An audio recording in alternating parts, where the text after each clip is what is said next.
네, 잘 들었습니다. 이번에는 일본으로 가보겠습니다. 지난 한 해 일본은 한일 관계 개선 분위기 속에서 활발하게 교류 협력 이어갔지만 여전히 과거사 인식이나 오염수 방류, 또 급박하게 돌아가는 일본 내 정치 상황 등 여전히 과제와 변수 많아 보입니다. 김세호 특파원.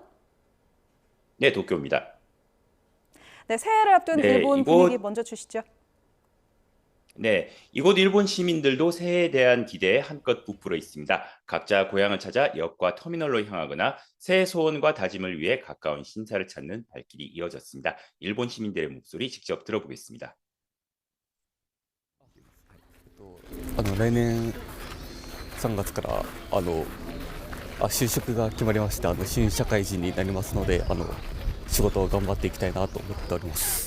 飛躍、なんていう仕事も順調に進みますようにっていうことと、あとプライベートでも良縁が続きますようにっていうことで、はい。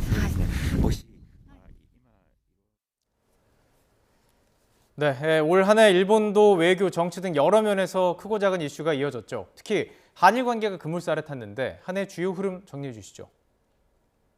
네, 지난 3월 우리 정부가 강제징용 피해자 배상을 위한 해법안을 내놓자 우리 법원의 강제동원 피해자 배상 판결에 경제보복을 취했던 일본 정부는 건전한 한일 관계를 되돌리는 조치라며 즉각 환영했습니다.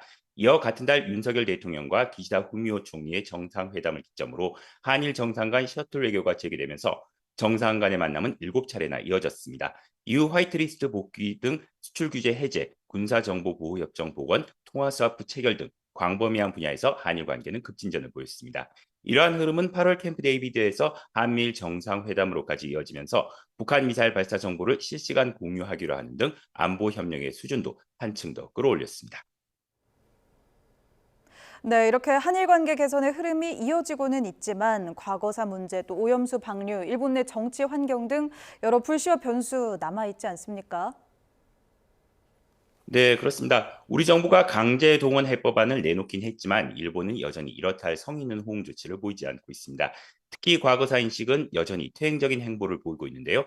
최근 교과서를 통해서 강제 동원의 강제성을 부정하고 있고 한국의 독도, 불법 점거 등 부당한 영유권 주장도 끊이지 않고 있습니다. 또 태평양 전쟁을 일으킨 전범들이 합사된 에아스쿠니 신사를 찾는 정계 인사들의 참배도 이어지고 있습니다. 지난해 8월에는 후쿠시마 원전 오염수의 해양 방류를 강행하면서 주변국의 우려와 마찰을 초래하기도 했습니다. 이런 가운데 기시다 내각의 지지율은 연일 추락하고 있고 집권 자민당 내 최대 파벌인 아베파의 비자금 검찰 수사는 해를 넘겨서도 더욱 속도를 낼 것으로 보여 기시다 정권의 위기는 더욱 고조되고 있습니다. 특히 정치권 안팎에서 포스트 기시다까지 심심찮게 거론되면서 일본 정치 상황이 올해 한일 관계의 주요 변수로 부상할 수 있다는 전망이 나오고 있습니다.